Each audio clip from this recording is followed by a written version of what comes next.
Hi. Hi. Welcome to 88 Blessings, Two Sisters All In. Today is the 24th of July. Where I live today, it's a very warm morning. Hot already. But at any rate, our devotion today with Oswald is entitled His Nature and Our Motives. It comes from Matthew 5, verse 20. The scripture reads, "Unless your righteousness exceeds the righteousness of the scribes and the Pharisees, you will by no means enter the kingdom of heaven." Oswald writes, "The characteristics of a disciple is not that he does good things, but that he is good in his motives, having been made good by the supernatural grace of God. The only thing that exceeds right doing is right being.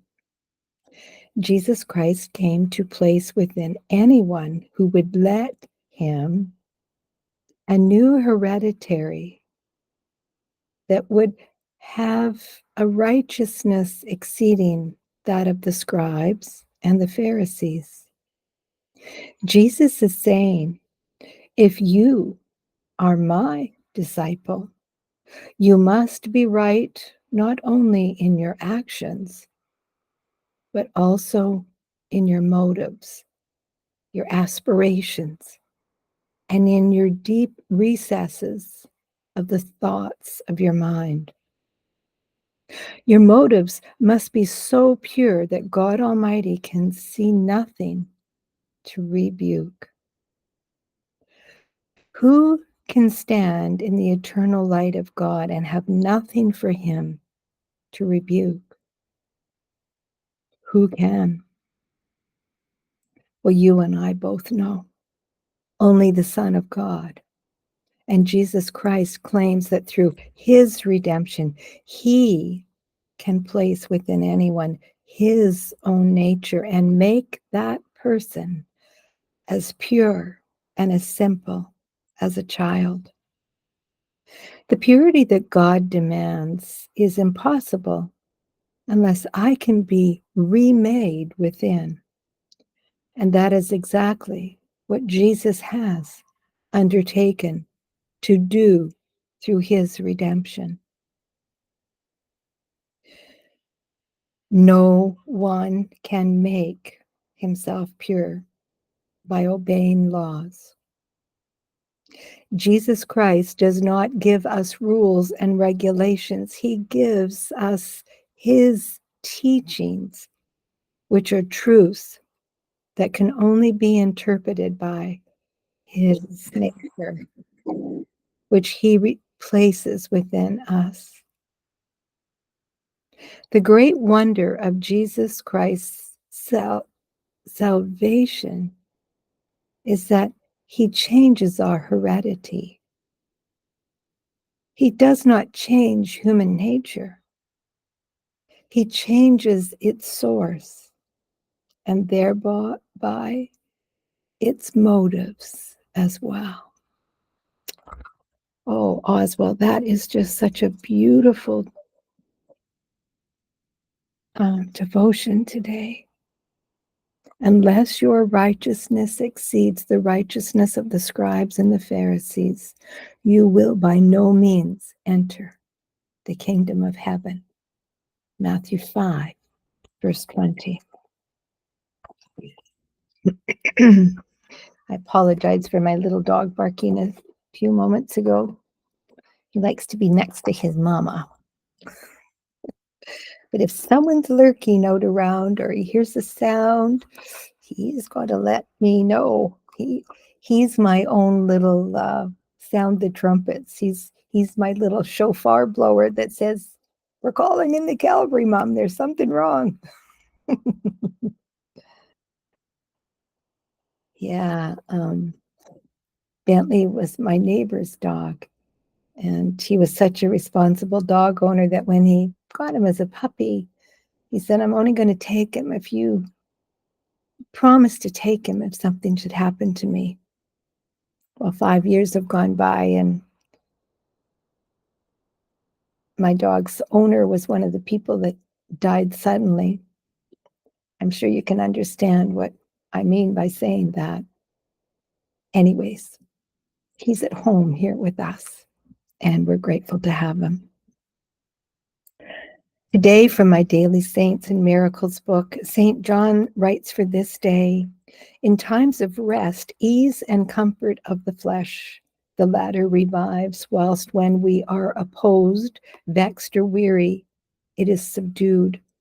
This is why the Heavenly Father, in his wisdom and mercy, subjects our souls and body to severe distresses and sicknesses, and why we must not only endure them patiently, but must rejoice in them even more than a spiritual claim, ease, and bodily health.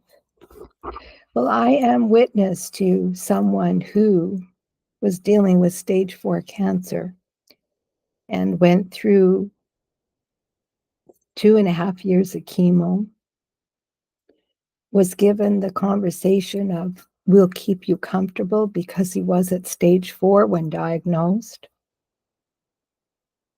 But by giving the situation over to the Lord, God heard our prayers of not just mine and those that loved this individual, but many people prayed.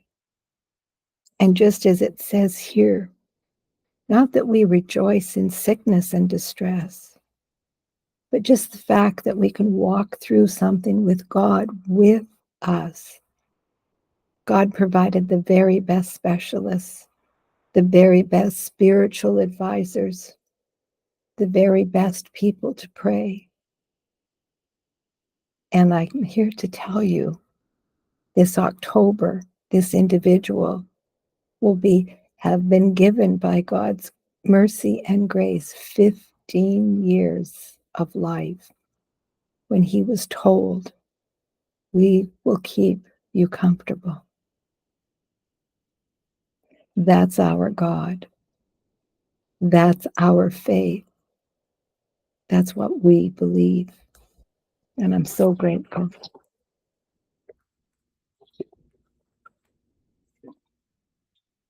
St. John writes today,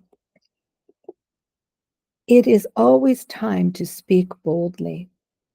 For the psalmist said, I spake in thy testimonies before kings and was not ashamed. If we happened to be around heathens, we would shut them up without harshness or anger. If we do it in anger, we do it with passion and the boldness of those who are confident of their case. But if we speak with gentleness, this truly is boldness. Boldness is a success, and an anger is a failure. And success and failure can't possibly go together. Therefore, if we want to have boldness, we must clear away our anger so that no one can attribute our words to it. No matter how sound your words may be, no matter how boldly you speak, how fairly you correct, or what not, you ruin everything when you speak with anger. And also, too, here today,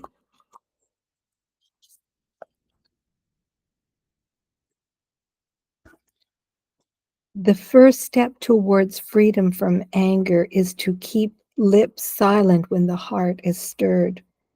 The next is to keep the thoughts silent when the soul is stirred. And last, to be totally calm when unclean winds are blowing. Well, that makes total sense, doesn't it? And also, too, for today, faith is the keys of God's treasury. She dwells in simple, kind, loving hearts. All things are possible to him that believeth. Faith is a spiritual mouth. The more freely it opens, the greater the stream by which the divine springs enter into it. Let this mouth freely open as your bodily one does. Do not let your lips become pressed by doubt and unbelief.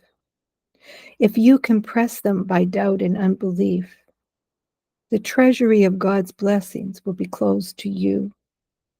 The more openly, the more heartily you believe in God's omnipotence, the more bountifully will God's heart be open to you.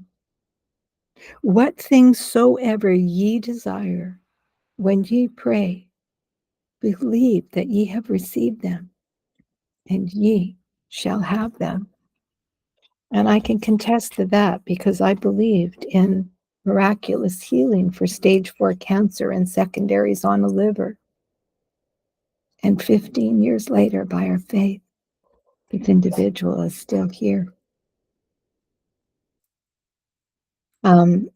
Today, I got something written on my book that I'm trying to erase here. I'm sorry. Today, Lauren Larson brings to us the independence from God. Well, that's something I don't want to be. Independence from God. Luke 17:33 said, whosoever shall seek to save his life shall lose it, and whosoever shall lose his life shall preserve it. Every spark of independence from God will stoke the fires of rebellion and sin. God did not create humanity for the purpose of becoming independent of him. Quite the opposite is true. Man was created to become increasingly dependent on God and to learn to trust him to supply for every circumstance and need that might arise. In the fall, man became independent of God and reliant upon himself. He began to focus on pleasing himself and nurturing himself and elevating himself and advancing himself. If one honestly overviews the world system, he would find its key elements reflect the principles of force, greed, ambition, pleasure, and power. These are elements that the world and its godless system governed by Satan and the spiritual powers of darkness promote and strive to maintain. Well, those within this system desire to live free from God. They desire to be free from his rule, his guidelines for life, and especially anything that might be esteemed as stifling, restrictive, or repressive. Pleasing ourselves outside of God's guidance, goodness and grace will always result and lead us further down the pathway of rebellion. Is it not time we surrender our lives and begin to discover the true in unadulterated joy of a life submitted exclusively to God? Well, I hope with all of you that is true indeed. I'll just finish up with the reading from my prologue from the org today. It comes from 2 Peter 2, verse 18. And this is entitled On a Holy Apostolic Warning. For when they speak great swelling words of vanity, they allure through the lusts of the flesh. Those that were clean escaped. The writer writes here, the holy apostle knows men better than the most highly educated scholars, for he is a saint and an apostle. And a saint and an apostle can penetrate deeply into the heart of man. About whom is the apostle speaking?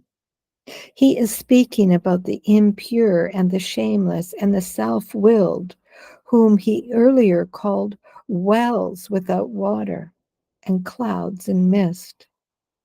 The impure, the shameless, and the self-willed are men of many and seemingly important words. They speak proud and false words to men. By these proud and false words, they both conceal and reveal their hearts. They conceal them from the unclean and those lacking in understanding, and reveal them to those who are steadfast in faith and enlightened by grace. When an impure man speaks of his purity, he reveals his impurity. When a shameless man defends his honor, he reveals his shamelessness. When a self-willed man interprets the will of God, he shows his self-will. Whoever attentively follows his words can smell the stench of his fleshly desires. The inattentive and uneducated cannot sense this, but believe and are deluded.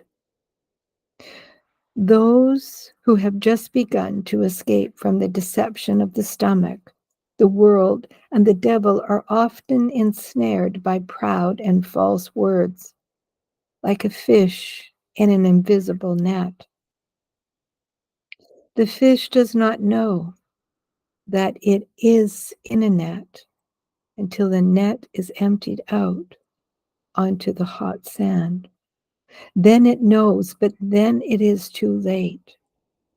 Oh, may it not be too late for those pitfall souls of men who are ensnared in the net of proud and false words. Brethren, know that every teacher who by his teaching condones bodily desires and approves sinners in their bodily desires is false. O Lord Jesus, holy and all pure, ascend thy holy angels to defend all beginners and fledglings in thy faith from proud and false lips. To thee be the glory and praise forevermore. Well, we certainly have been listening to people with false lips for many, many years. And we just ask, Father God, that you direct each one of us to your words of wisdom, to your words, Father God, and lay them upon our heart and in our minds, so that we can be with as of one man in you, Father God, an extension of your holy body. Thank you for the gift of your Son, for his redemption, for our redemption, his compassion in loving us. We thank you, he fulfilled his purpose here. In his mighty name, we say, Amen. Well, thank you for joining me here today for today's devotion. I hope it's been able to stimulate you and give you thoughts that can take you to a certain place in your body, mind, and certainly upon your soul. So until the next time, bye for now. Oh, and if you can, please join us for today's Bible reading. Bye.